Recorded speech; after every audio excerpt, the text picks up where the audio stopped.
Darle la bienvenida a la transmisión ya vespertina del maestro, periodista independiente, maestro, periodista de 1000 batallas, maestro, corresponsal de guerra, el querido Jaime Hernández, además gran amigo de este espacio libre como el viento. ¿Cómo estás, Jaime? Muy buenas tardes. Muy buenas tardes, querido Vicente. Aquí estoy. Oye, hablando de Xóchitl Gálvez, entre otras cosas, presumió que tuvo una reunión del más alto nivel en el Departamento de Estado para hablar de relaciones bilaterales México-Estados Unidos. Yo no sé si está peor Xóchitl o los que la recibieron en el Departamento de Estados Unidos, mi querido Jaime. No, fíjate que es tradición del Departamento de Estado recibir, ¿no?, a Subsecretaría para Asuntos del Hemisferio, pues siempre recibe, tiene esta cortesía, pero esto no quiere decir que el subsecretario dé tratamiento de jefe del Ejecutivo a quien recibe. Y esto es lo que Xóchitl Gálvez en la conferencia de prensa hoy intentó transmitir.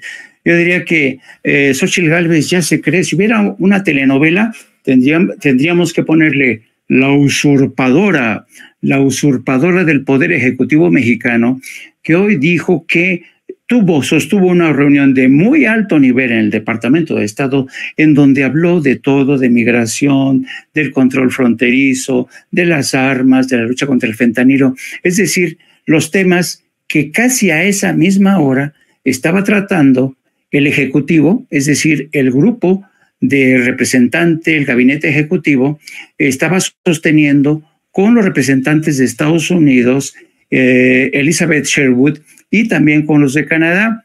Es decir, Xóchitl Gálvez se presenta en estas conferencias de prensa como si ya fuera la representante legal legítima de México.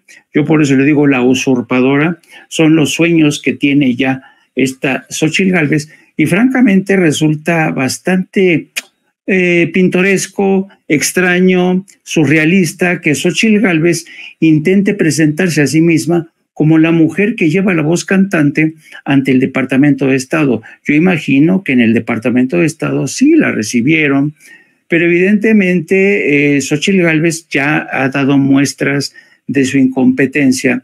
Muchas de estas gentes, evidentemente, el Departamento de Estado, por ejemplo, no se preocupó por transmitir un comunicado, ni siquiera un readout, como se le dice, un breve resumen de este encuentro. ¿Por qué?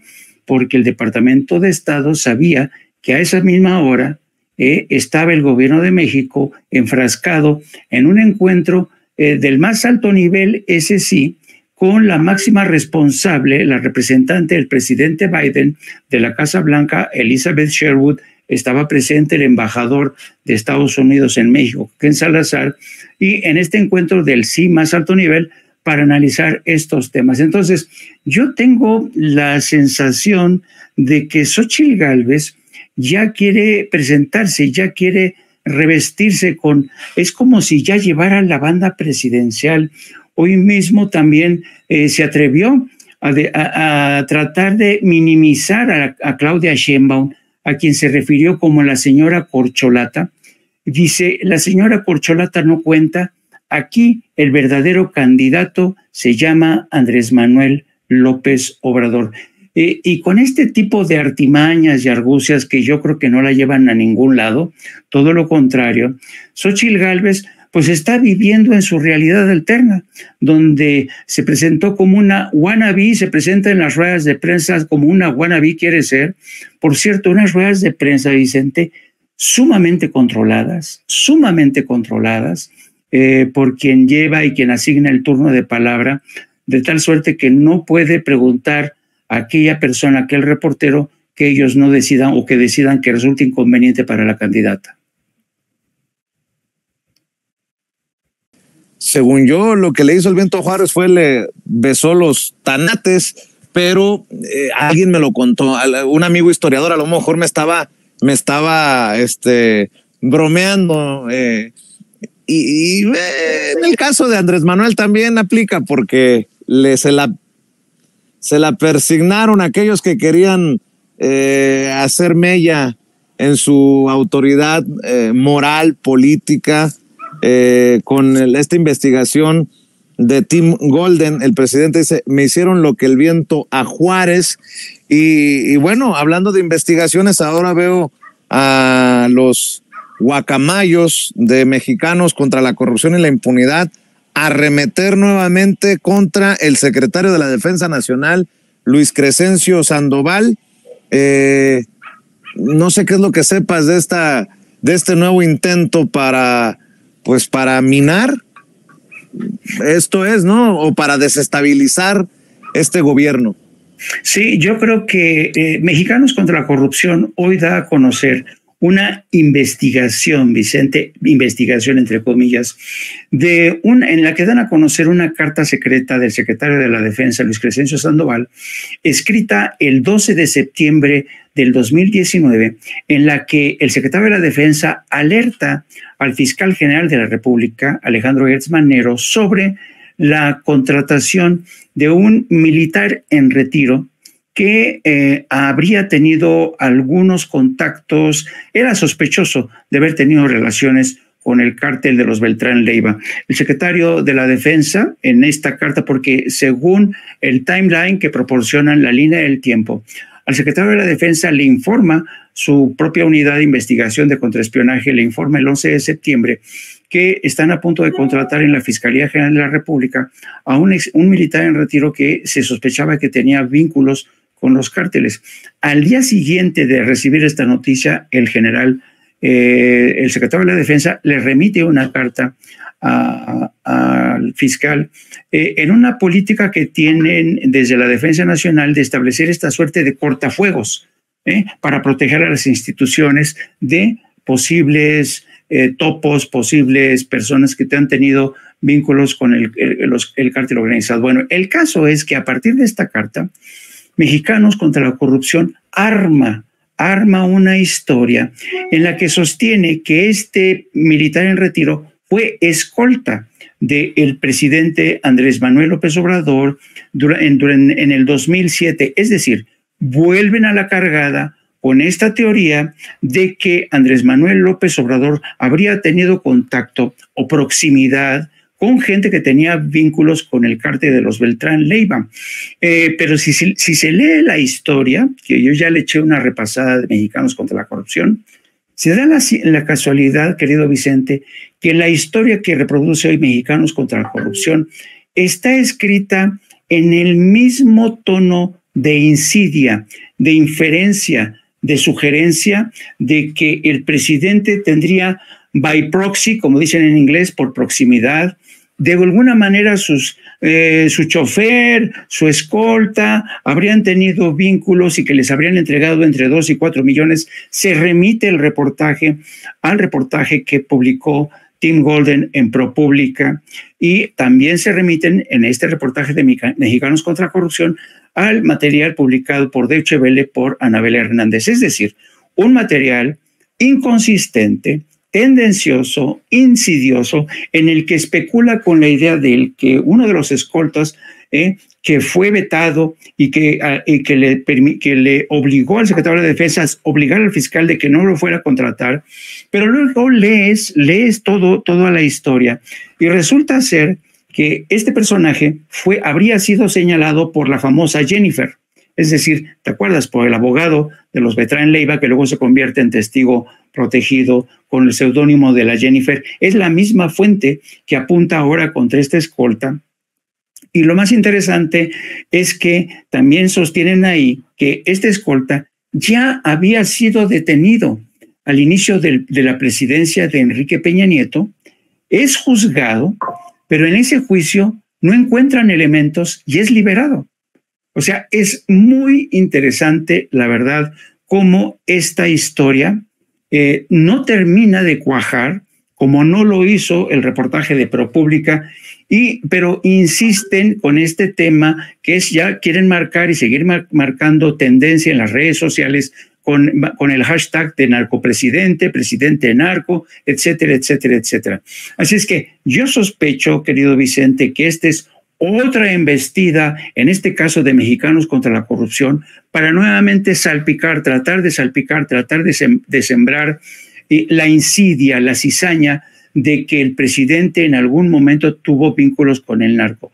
Yo creo que si no lo consiguió ProPublica, difícilmente lo va a conseguir Mexicanos contra la Corrupción. Creo que esa es la estocada que faltaba con esto que acabas de decir, mi querido Jaime. Oye, Jaime, antes de que te vayas, hay de fotos a fotos, ¿no? ¿Qué me dices de esta foto de Alejandro Rojas Díaz Durán con Alito Moreno? Estoy pidiendo ayuda para ponerle título a la foto en redes sociales. Yo empiezo, no sé si el equipo de producción ya tenga la fotografía, pero entre traidores te veas, el que fue suplente del senador Ricardo Monreal, pues ahora parece que se va al PRI, dice Alito Moreno, dialogando con un referente de la izquierda democrática y progresista del país, el senador Rojas Díaz Durán, sobre los grandes problemas de México. Bienvenido. Y la manita, agarrados del bracito. Mi querido Jaime, pues hablando de mujeres y traiciones, va la canción, ¿no? De Vicente Fernández. ¿Cómo ves? Yo creo que el problema en México es que ya cualquier porquería le dicen referente de la izquierda, ¿no? Cuando todos sabemos que el suplente de Ricardo Monreal era más de derecha que otra cosa, más conservador, y hay que tener en cuenta que el personaje era participante continuo de las mesas de Alarraqui, despotricaba ahí contra el presidente, y entonces uno se preguntaba, bueno, ¿qué coños hace este personaje en la 4T traicionando, hablando en contra del proyecto? Entonces, hace sentido, como dicen los gringos, make sense, hace sentido que este personaje se haya dado, yo no sé por qué, incluso yo no sé por qué estuvo dentro de la 4T. Yo no sé por qué Ricardo Monreal lo convirtió en su suplente. Digo, la verdad, ¿no? Entonces, pero claro, estamos acostumbrados que esta gente que es tránsfuga, a cada rato y sobre todo en estas épocas de que se alistan las campañas, pues son tránsfugas, hacen estos espectáculos de transfugismo, se cambian de uniforme, cambian de bandera, cambian de discurso. Así es que, pues que se lo lleve Alito, que se lo lleve Alito y que lo aproveche, pero yo sospecho que le va a durar más bien para poco, porque ya es un recambio muy desgastado, querido amigo.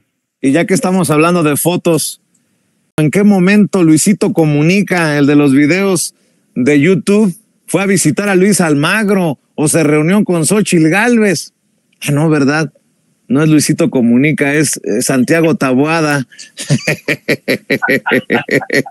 Oye, que además de el chistorete, pues es una payasada. Va a hablar de una injerencia rusa, que porque hay publicidad de RT, de este canal ruso en México. Sí se parece a Luisito Comunica, nada más que peinado. Oye, pero ¿cómo ves? Reviven esto de el temor, la injerencia rusa en el mundo. Y no les basta con lo de dictador a López Obrador, no les basta con el socialismo y los libros comunistas. Ahora ténganle miedo a Putin, porque va a ser el que meta la mano en el proceso electoral mexicano. Sí, a mí en lo personal, me llamó mucho la atención que la rueda de prensa, la conferencia de prensa en la que participó Xóchitl Gálvez ahí en el National Press Club, que tú conoces,